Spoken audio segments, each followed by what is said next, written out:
Good morning, everyone. Thank you for the warm welcome. Thank you, Reverend Brigid, for the invitation, Roger, for finding me.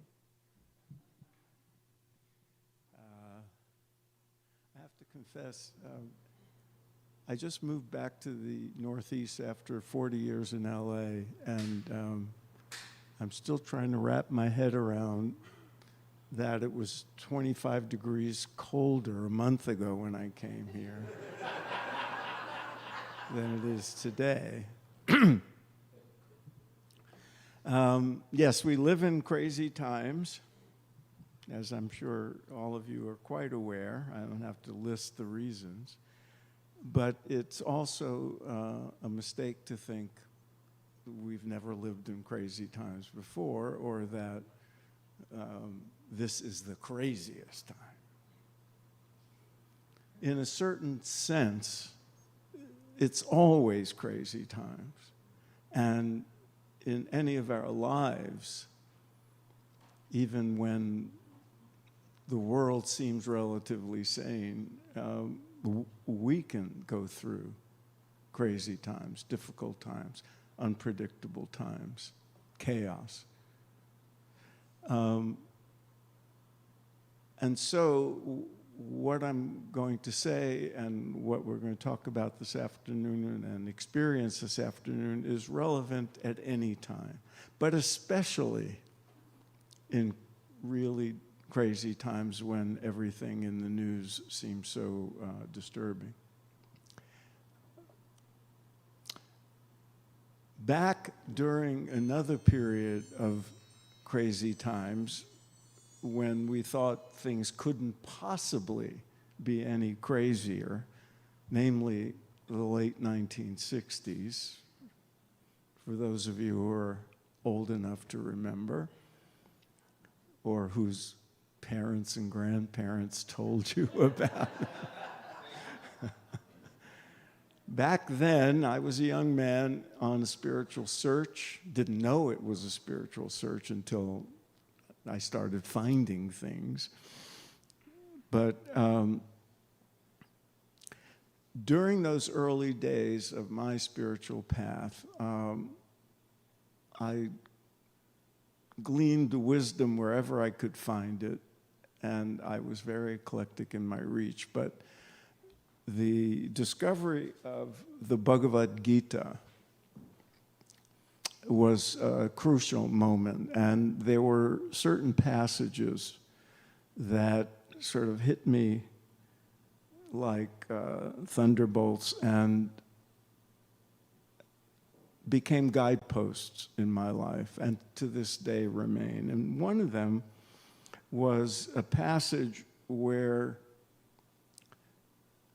it is said that the spiritually awakening person, the advanced yogi, the enlightened beings, have, quote, equanimity in pleasure and pain, gain and loss, victory and defeat.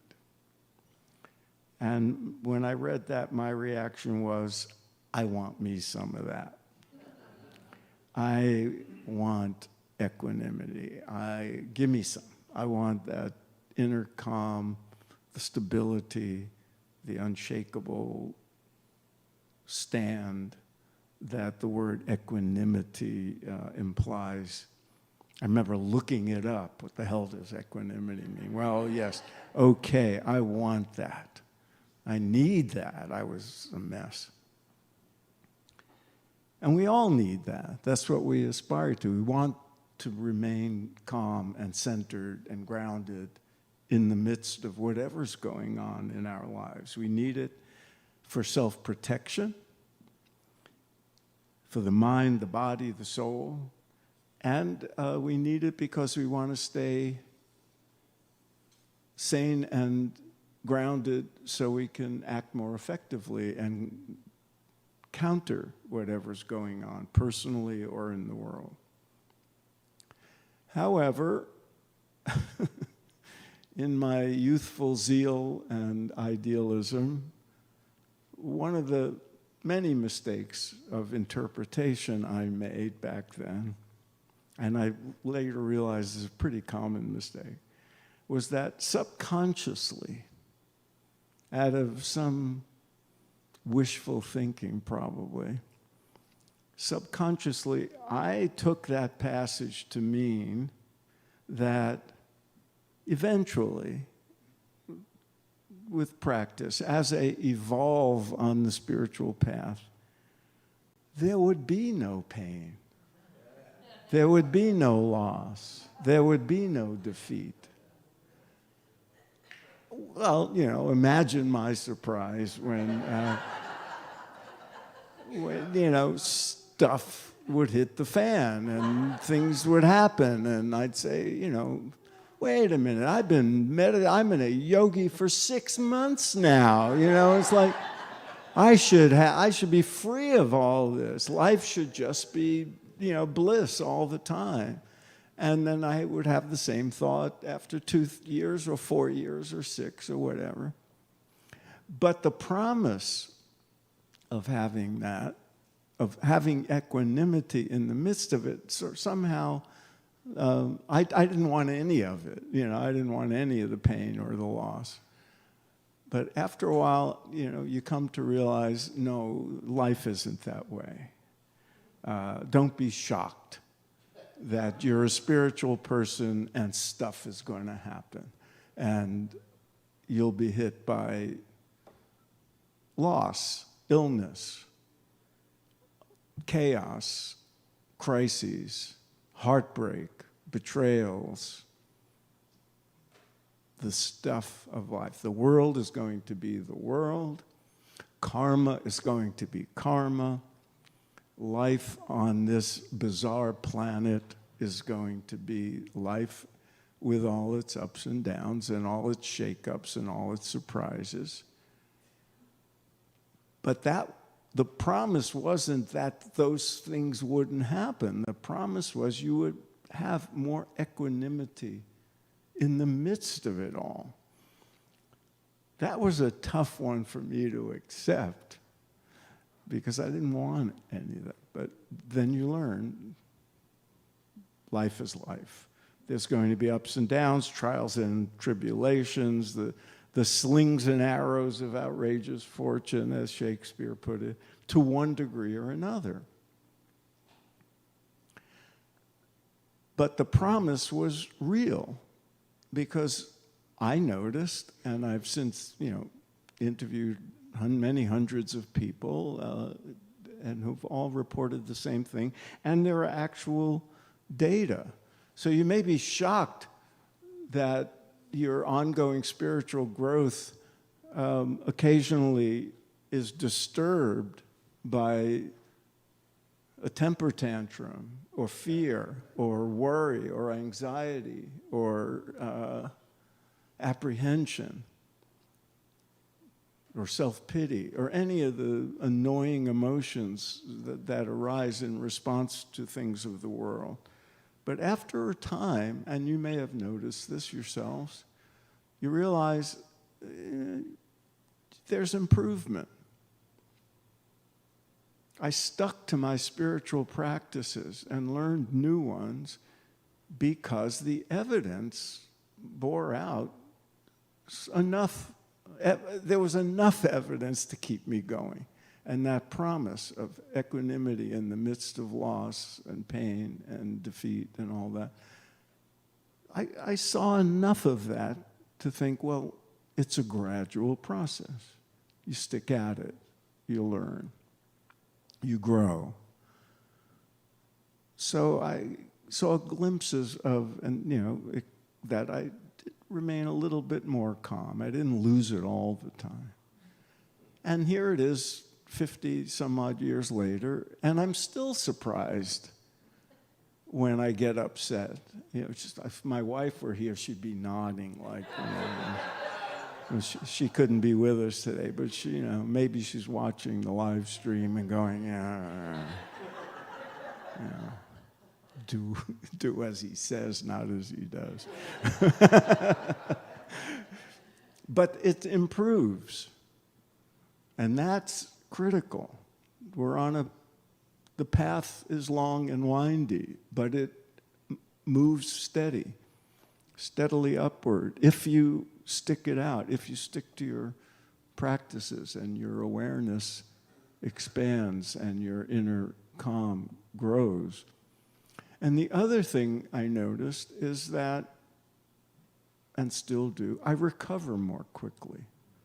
Have you noticed this? As if if you have a spiritual practice, you may get upset, you may be afraid, but you regain your footing more quickly and more securely than you might have a year ago, 10 years ago, or whatever. And there's research that bears this out. As you probably know, there's been hundreds and hundreds of studies now by scientists on the effects of contemplative practices and meditative practices. And one of the consistent findings with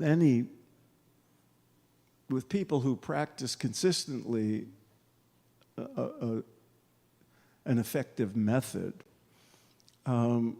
is that they have more resilience and they recover more quickly from trauma or upset, upheavals, stress.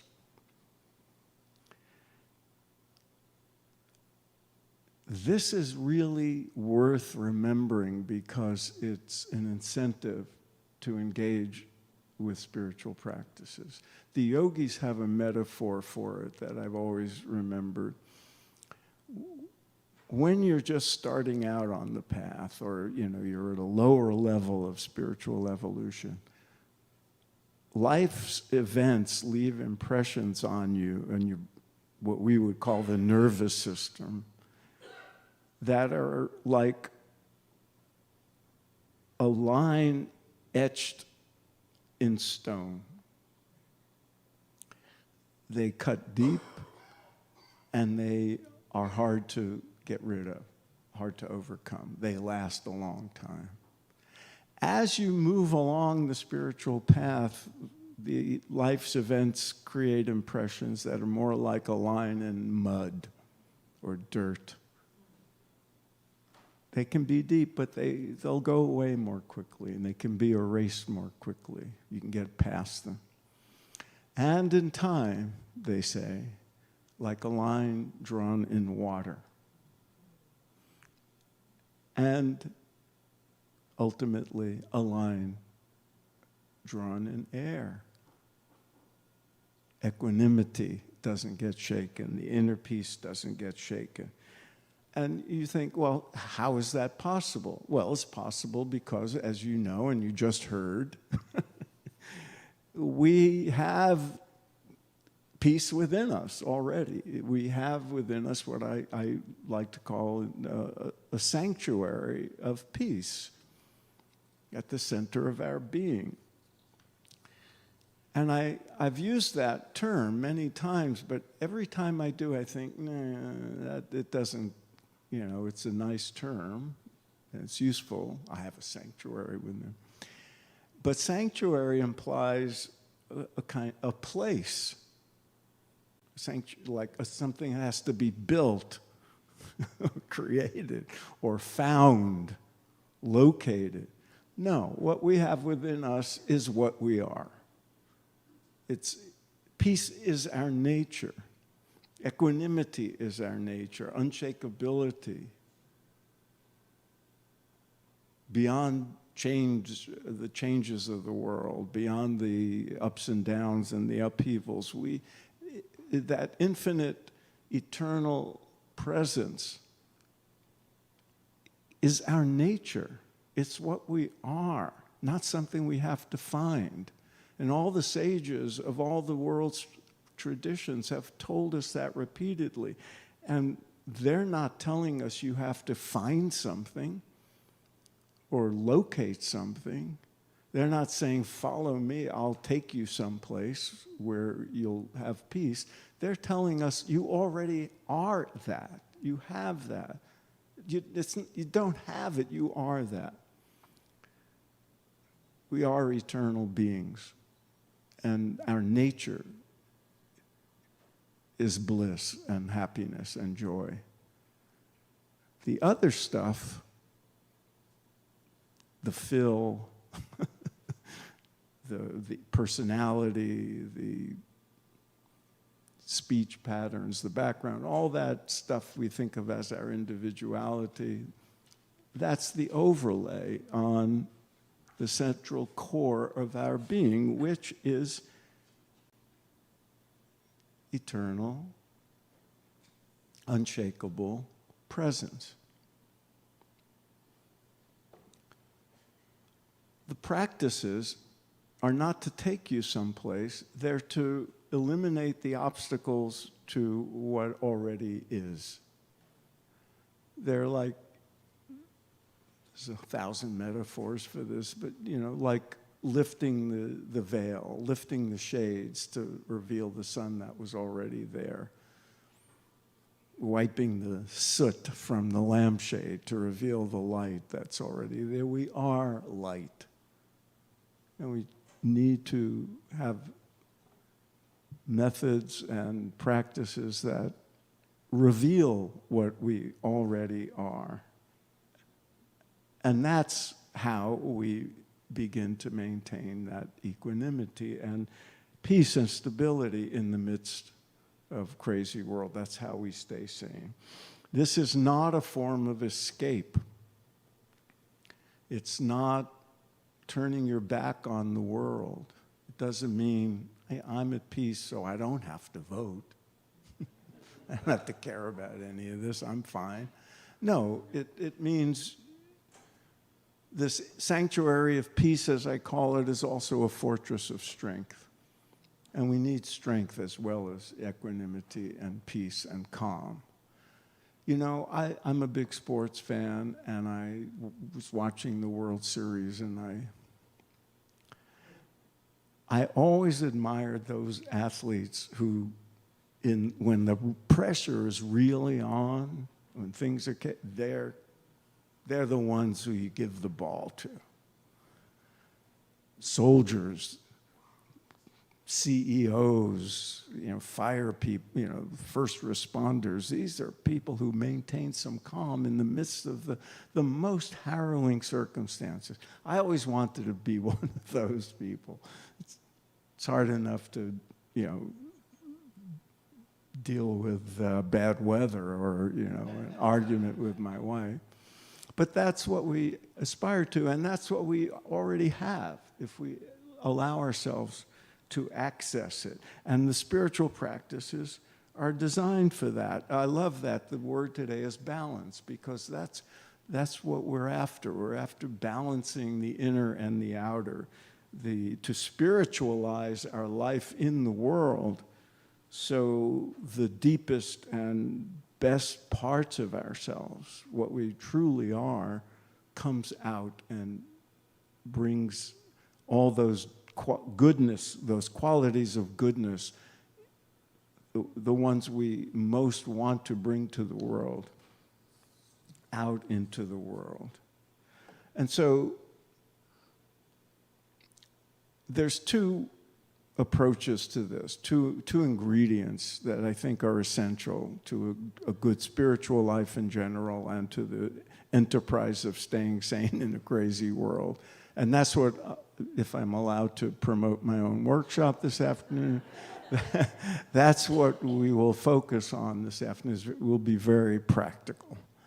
And one is to establish in your life a regular practice, a deep practice, a practice that opens up, awakens us to the inner peace that's already present and stabilizes it in our lives. Not a 10-second thing or whatever, but a regular practice that you devote time to. This is critical. This is like having good health habits. In fact, it is a good health habit. And it's the equivalent of preventive medicine. You have a wellness routine, your exercise, your diet, your sleep, your shower, your, hygiene. all those things to maintain a good preventive health routine as a kind of self-maintenance, so you're less likely to have difficulties. And when you do, they're less likely to be tragic or chaotic. And the other is the equivalent of having a medicine chest with remedies for when things do happen. Ongoing, a sort of inventory of spiritual practices that you can draw upon when you need them, in addition to a regular, what the yogis call sadhana, a daily practice. Those two kinds of things constitute what the kind of approach to spiritual health that good wellness routine and a well-stocked medicine chest is to physical health. And that's what we'll focus on. So the answer to the question, how do I stay sane in a crazy world, is the same as the answer in the old joke that anybody who's lived in New York City knows, that you've probably heard. So the tourist goes up to the New Yorker and says, how do I get to Carnegie Hall? And the answer is? Practice, practice, practice. There you go. Same answer. I gotta say, when I did that in LA, fewer people knew the answer. So that's what we'll focus on this afternoon, is regular spiritual practice. I'll teach you something you can take home, and I think you'll come away equipped, better equipped to apply things in your life that will help in the midst of craziness, whether it's personal or global, or just life. So I'm reminded that I'm to lead a meditation now, as well as this afternoon. So I hope you can join me this afternoon. I know it's going to be a beautiful day, but you know, you've had enough of those already. And it could change, right? Yeah, anything's possible. And I know there's football games, you know, but that's why God created video recording. Set the VCR. So let us all have a bit of a few minutes of meditation together. If you would, sit comfortably. Close your eyes.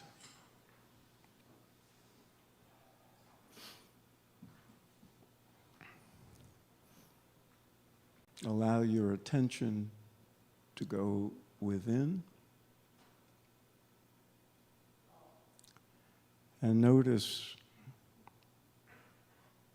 any discomfort or tightness or tension in your body, and just allow it to release.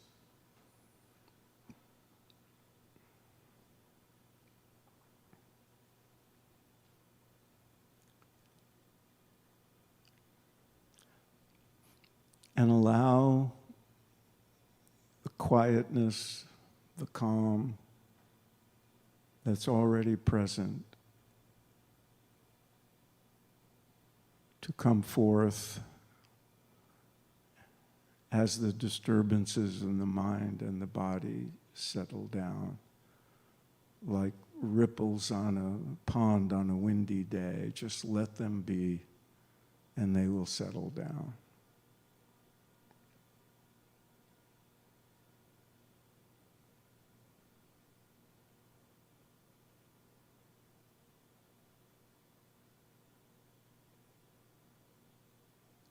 And in this stillness,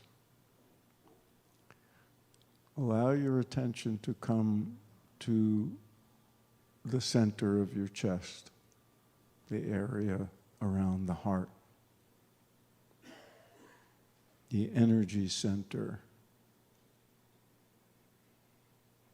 of love and compassion.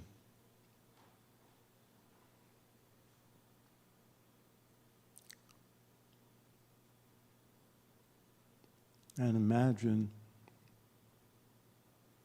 visualize in that center a circle, a ball of pure light, the eternal light of the divine that is within you,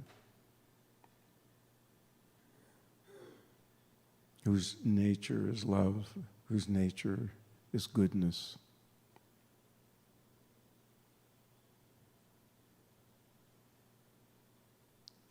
And allow that ball of pure light to expand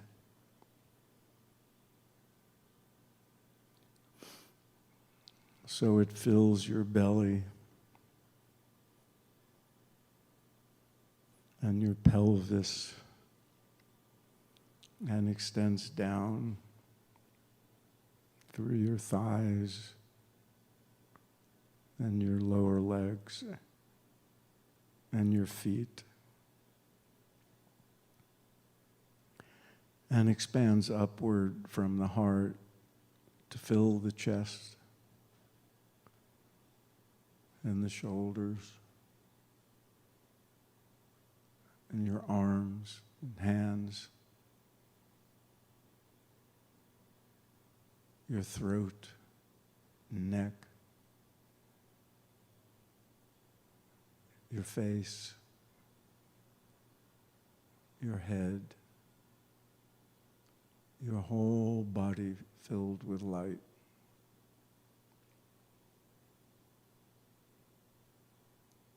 And allow that light to expand outward so it fills this room and joins all the same light emanating from your neighbors and friends till this whole building is filled with light.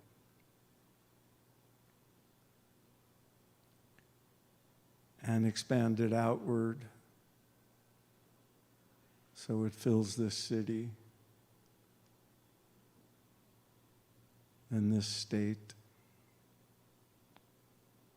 and reaches all the inhabitants and the whole country.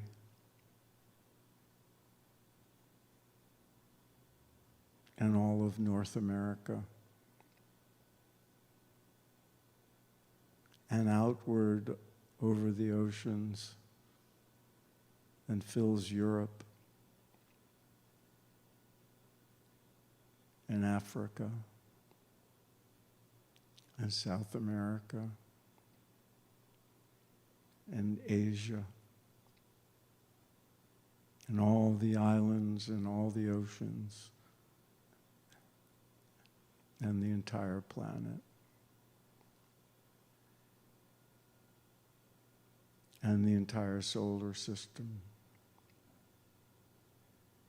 and the galaxy and all the thousands and billions of galaxies until your light is the same light as the universe.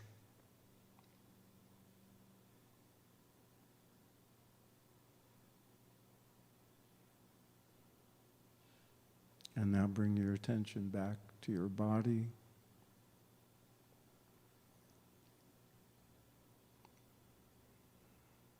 And your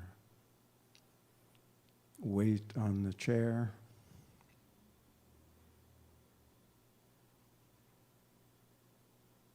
And when you feel comfortable, open your eyes back to the real world and